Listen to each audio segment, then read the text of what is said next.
Di NLP ini, jangankan cuma jualan, semua bidang bisa dipecah.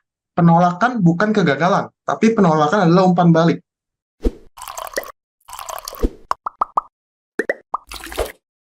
Halo teman-teman semuanya, balik lagi sama aku Vika di NLP for Business untuk Indonesia. Nah, hari ini aku mau bincang-bincang nih sama coach yang satu ini. Nah, kalau misalkan kalian udah sering nih ngikutin pelatihan yang ada di Corpora, pasti kalian udah nggak asing lagi nih sama coach yang satu ini. Yuk, kita langsung sapa aja sama Coach Andre. Halo Coach Andre. Halo Vika, halo teman-teman semua. Apa kabar nih Coach? Baik tentunya. Vika, Alhamdulillah baik juga nih Coach. Coach, mantap. Ya, aku langsung ke poinnya aja gitu ya Coach ya. siap. Oke, Coach. Ini kan kemarin Coach Andre ini kan ngebahas sama Kak Karin ini ya tentang Ya, NLP Karin. untuk berbisnis gitu ya, Coach ya. Sebenarnya tuh gimana dan ya masih banyak lagi nih bahasan-bahasannya. Nah, aku penasaran banget nih, Coach. Sebenarnya bisa nggak sih, Coach, kalau misalkan NLP itu dipakai untuk berjualan nih, Coach? Oh, sangat bisa banget. Bahkan saya jujur ya, teman-teman kalau sampai ambil kelas NLP, tentunya sampai master ya, karena kan di Indonesia batasnya sampai master. Saya yakin banget teman-teman bisa memetakan pola-pola yang para motivator lakukan di panggung. Kenapa? Apa Ada tuh, Coach? rahasianya di kelasnya. Jadi teman-teman gini nih, kasarnya ya, saya pakai perumpamaan. Teman-teman tahu capcay? Tahu, Coach. Makanan capcay. Jadi kalau teman-teman misalkan beli kelas tentang penjualan, itu diibaratkan teman-teman kayak beli capcay yang udah jadi, teman-teman. Jadi teman-teman nggak tahu tuh capcay ini pakai bumbu apa. Paling yang ketahuan sayurnya. Sayurnya pakai sayur apa aja, bener ya? Betul-betul, Coach. Tapi mengenai bumbu, presisi nggak ada yang tahu. Benar? Rahasia gitu ya, Coach ya. Iya. Iya, rahasia yang punya restoran. Nah, kalau teman-teman cuma ambil kelas, misalkan kelas selling A, kelas selling B, dari siapapun itu diibaratkan teman-teman beli capcaynya. Nah, jika teman-teman ambil kelas NLP, itu diibaratkan, pertama, teman-teman dilatih cara memasak capcay. Oke, oke. Nangkep nggak teman-teman analoginya? Jadi, seandainya ketika teman-teman sudah dilatih bagaimana cara membuat capcay, bahan-bahannya apa saja, bumbu-bumbunya apa saja, pertanyaannya, ketika teman-teman lagi makan capcay di restoran yang lain, minimal teman-teman kan bisa dapat nih, oh restoran ini bumbunya ini, benar ya? Iya, betul-betul, Coach. Nah, bahkan uniknya, teman-teman bisa menciptakan metode baru, teman-teman. Metode baru yang teman-teman bebas mau kasih nama teman-teman boleh, misalkan saya menemukan metode jualan yang baru nih, misalkan Vika. Vika tinggal kasih nama Selling Mode by Vika Way, misalkan. Iya, iya, Nah, Coach. bebas. Gitu, teman-teman. Jadi, di NLP ini, jangankan cuma jualan, semua bidang bisa dipecah. Oke, Nangkep nggak, oke. teman-teman? Itu menariknya. Oke. Kenapa saya ambil ini? Itu, Vika. Berarti bisa dimodifikasi dengan sendiri gitu ya, Coach ya? Bisa banget. Makanya kenapa kalau teman-teman nanti pas, kan di hari terakhir kelas NLP itu ujian ya. Setelah teman-teman dapat kepastian lulus, biasanya Coach Arif akan ngambil sumpah teman-teman. Kayak Hmm. dokter. Tujuannya apa? Supaya teman-teman nggak pakai ilmu ini untuk merugikan orang lain, teman-teman. Karena banyak penyalahgunaan atau gimana nih, Coach, biasanya, Coach? Karena scoop atau daya jangkau ilmu ini sangat luas, Vika. Bahkan bisa dimodif, kalau kitanya pikirnya lagi belok, bisa. Tapi Oke, kan, oke, Coach. makanya dari itu di kelas Coach Arif, ketika di akhir pasti diambil sumpah. Kayak Hmm. dokter sih. Itu, teman-teman. Kebayang nggak suatu ilmu sampai diambil sumpah untuk tidak menyalahgunakan? Kebayang nggak dahsyatnya seperti apa ilmu itu? Betul, Coach. Oke, Coach, wah menarik banget nih, Coach.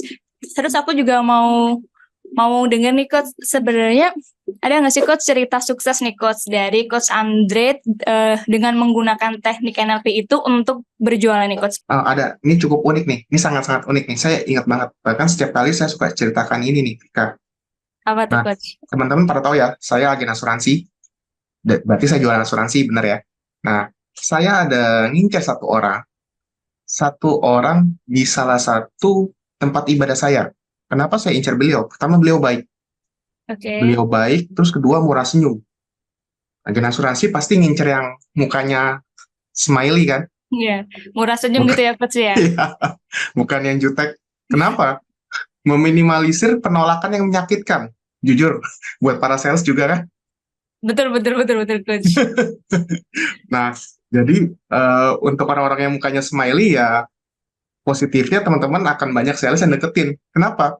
Karena para teman-teman sales cukup yakin orang-orang yang mukanya smiley kalau nolak nggak sakit-sakit banget minimal karena beliau smiley kesannya ramah kan udah pasti dan seperti yang kita tahu semua sales biasanya akan meminimalisir rasa sakit ditolak Betul betul. meminimalisir. Eh, Salah satunya adalah ngincer orang-orang yang smiley dan yang ramah. Nah kebetulan saya dapat nih saya incer. Oh ya ini konteksnya saya belum ambil KSNLP ya, Oh ya konteksnya oke. saya belum ambil. Oke. Nah, saya incer, saya ikutin apa yang atasan saya ajarin. Pertama adalah bukan yang berpura-pura sih, minta tolong ada tugas kerjaan dari kantor. Oke. Ya singkat cerita, ujung-ujungnya pasti prospek lah ya. Nah, saya lakukan, dap jelasin, dan saya pikir, tenang nih, penolakannya pasti nggak kejam. Oke oke. Ternyata, ternyata habis saya prospek, beliau tiba-tiba nembak saya. Karena waktu itu saya jual asuransi unit link ya, berarti ada investasi, ada proteksi.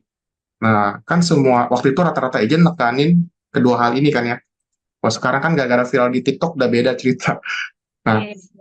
ketika saya melakukan itu, beliau nembak segala sesuatu yang saya nggak paham bidangnya. Salah satunya adalah investasi berkaitan erat dengan saham. Beliau nanya, perusahaan asuransi kamu taruh sahamnya di mana?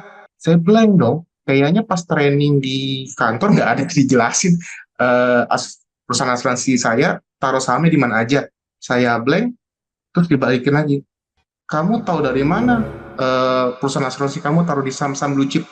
Gue saya nggak ngerti istilah blue chip. Nah, habis itu saya blank, saya nggak bisa jawab. Dan beliau bilang, nanti kamu tanya dulu atasan kamu. Kalau udah tahu, silakan balik lagi. Di tempat umum loh. Malah ditembak gitu ya coach ya. Iya, iya sih, nolaknya nggak, saya nggak mau Dre, enggak. Tapi ajuin pertanyaan yang saya nggak bisa kuasain. Dan itu di umum. Oke? Nah, setelah itu, saya pakai jurus kedua dong. Kan kita di training nggak boleh nyerah. Saya yakin Vika dan kawan-kawan juga dapat hal yang sama, benar kan? Iya coach betul betul coach. Kalau orangnya nggak mau, jangan langsung stop. Usaha dulu lah minimal. Yang kedua, saya pakai jurus panggil leader. Oke ya coach. Maksudnya apa? Kan leader saya ngomong, kalau ada kesulitan, panggil aja beliau, nanti diprospekin. Bener? Saya Betul udah, betul. saya udah maju dong. Saya udah maju, gagal. Berarti pakai jurus leader. Ketika ketika atasan saya maju prospek, hasilnya sama. Nol juga. Bahkan Nggak nih, tahu juga gitu ya coach ya. nggak tahu. Bahkan saya masih inget nih, saya masih inget. Leader saya sampai ngomong, udah Dre, cari yang lain aja, dia nggak bakal masuk. Oke Terus oke. leader saya ngomong kayak gitu, cari yang lain aja Dre, dia nggak bakal masuk sampai lu jungkir balik. Bayangin, leader saya sampai ngomong kayak gitu. Iya betul coach. Saya yang bawahannya frustasi. Bingung ya coach ya. Iya, iya. Nah, setelah itu saya pakai jurus yang saya yakin kebanyakan sales pakai. Jurus give, memberi. Oke. Waktu itu yang di pikiran saya adalah kayak aksesoris muk, apalagi pokoknya yang berbau aksesoris, payung dan sebagainya. Kan saya yakin semua sales banyak yang pakai jurus ini, saya yakin banget. Antara kue tiaw, bakmi, Iya makanan dan iya coach. segalanya. Benar ya? Betul Nah, saya betul. pakai karena saya nggak tahu beliau suka makan apa, saya pakai yang aksesoris. Aksesoris yang kayak apa ya, bidang-bidang promosi lah, jamuk dan sebagainya gitu. Terakhir, saya beli aksesoris yang cukup mahal. Eh, Apa ya? Grafiran foto manusia di dalam tabung. Itu grafir satu muka ukuran segini, satu muka kalau nggak salah 300.000. Mahal ya coach Beliau ya. mahal. Beliau ada 3 orang, anak, istri, sama beliau. Oke. Iya. Pokoknya waktu itu 500 ribuan lebih, saya ingat. Barangnya cuma segini nih. Oke, Kecil banget berarti ya coach ya. kecil, kecil dan mahal lagi. Kecil dan mahal lagi. Saya kirim lah. Saya pikir, wah ini jurus terakhir saya nih. Kalau nggak closing udah saya nyerah. Iya ya coach. Saya kasih, closing nggak? Kagak. Nggak ngaruh juga ya, apa-apa. Coach ya. Nggak ngaruh Sia-sia nggak apa-apa. Coach berarti itu Coach? Sia-sia. Makanya saya ambil kelas NLP. Oh iya. Nah, ketika ambil kelas NLP, kita semua diajarin bahwa penolakan bukan kegagalan, tapi penolakan adalah umpan balik. Maksudnya apa? Ketika saya ditolak dengan berbagai cara, 3 cara, saya berpikir dan saya diajarin di kelas, cari penyebabnya apa, kenapa lu ditolak. Oke? Bahkan ada statement NLP lainnya, penolakan terjadi karena ketidakakraban. Saya merenung dong, jangan-jangan saya nggak akrab nih sama beliau. Ketika saya merenung, oh iya saya nggak akrab. Saya cari beliau ketika saya mau jualan doang. Betul, betul. Lalu ketika saya belajar NLP, apa yang saya lakukan ke beliau? Saya hadap beliau, saya bilang, kok tenang, saya nggak mau jualan lagi. Saya nggak mau jualan lagi ke Koko. Tapi yang pasti, saya mau belajar dari Koko. Kenapa? Karena beliau pebisnis. Ketika saya melakukan itu, seiring terjadinya proses, sekitar beberapa waktu deh, beliau tiba-tiba kontak saya, Dre, mana proposal yang waktu itu? Proposal yang apa? Kan udah lama, udah expired juga. Proposal udah expired, harga udah naik dong. Kan umur udah nambah. Oh, kenapa kok emang? Saya mau tanda tangan. Bukannya nggak mau? Iya, saya udah butuh sekarang. Saya loading kan? Saya loading ya udah. Bayangin, saya buat proposal, ini tablet saya, beliau ambil, beliau isi semua sendiri. Bahkan beliau pilih produk sendiri loh. Saya penasaran, kok ngerti asuransi? Iya, dulu saya sebelum jadi bangun usaha di Indonesia, saya pernah jadi agen asuransi di Singapura. Pantes.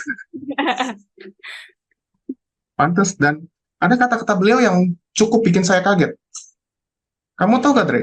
Ipar saya agen asuransi juga, kompetitor perusahaan kamu. Ipar. Oke. Tapi saya nggak ambil. Kenapa? Karena saya nggak nyaman dipaksa. Untungnya kamu nggak maksa loh. Kalau kamu maksa, saya blacklist. Dan saya satu-satunya agen asuransi Indonesia yang beliau ambil. Karena beliau kalau mau jujur, belief-nya adalah nggak percaya asuransi Indonesia. Minimal asuransi Singapura. Kenapa? Fluktuasi kurs mata uangnya lebih aman di Singapura. Nah, itu ceritanya. Bahkan leader saya pertama udah ngomong, jauhin aja, dia nggak bakal ngambil sampai lu jungkir balik. Ya. Kedua, adik iparnya juga gagal. Ketiga, selama dicek, beliau nggak ada histori beli asuransi Indonesia. Nah, inilah dahsyatnya kenapa kita mesti ambil NLP. Itu, Vika. Oke, Coach. Nah, ini kan berarti dari mulai yang penolakan itu ya Coach ya, dari mulai yang penolakan sampai tanda tangan ke proposal, apa aja sih nih Coach? Kan tadi Coach Andre itu bilang selain menjalin keakraban, nah sebenarnya apa aja sih Coach selain itu dari rentan waktu dimulai penolakan sampai dia bisa mau tanda tangan proposal, Coach Andre itu menggunakan teknik-teknik apa nih Coach? Aku penasaran banget nih Coach soalnya nih Coach. Oke. Sebenarnya ada banyak teknik, cuman karena keterbatasan waktu, saya batasin dulu ya. Oke, siap Coach. Oke, salah satu teknik yang saya lakukan selain menjalin keakraban adalah saya mendengarkan. Berapa banyak sales yang sibuk ngoceh dibandingkan mendengarkan. Banyak sih Coach gitu ya Coach ya. Iya, Coach. Kenapa poin mendengarkan ini penting? Karena dengan mendengarkan kita tahu apa yang klien itu mau. Itu, Vika. Nah, sebenarnya ada sih dalam teknik mendengarkan ada poin-poin apa lagi ada, cuma itu terlalu teknis dan waktu kita nggak bakal cukup. Itu semua ada di kelas kok, detail. Karena ini cukup detail, bukannya saya pelit. Tapi kalau saya bahas di sini bisa jadinya 1 jam lebih. Panjang gitu ya Coach. Jadi gitu ya Coach ya. Iya, benar Vika. Gitu sih Vika. Nah, makasih banget nih Coach untuk Coach Andre yang sudah meluangkan waktu dan juga bagi-bagi nih cerita tentang cerita sukses NLP untuk berjualan. Akhir kata dengan saya Vika dan saya Coach Andre. NLP for Business untuk Indonesia. Untuk Indonesia. Bye-bye. Bye-bye.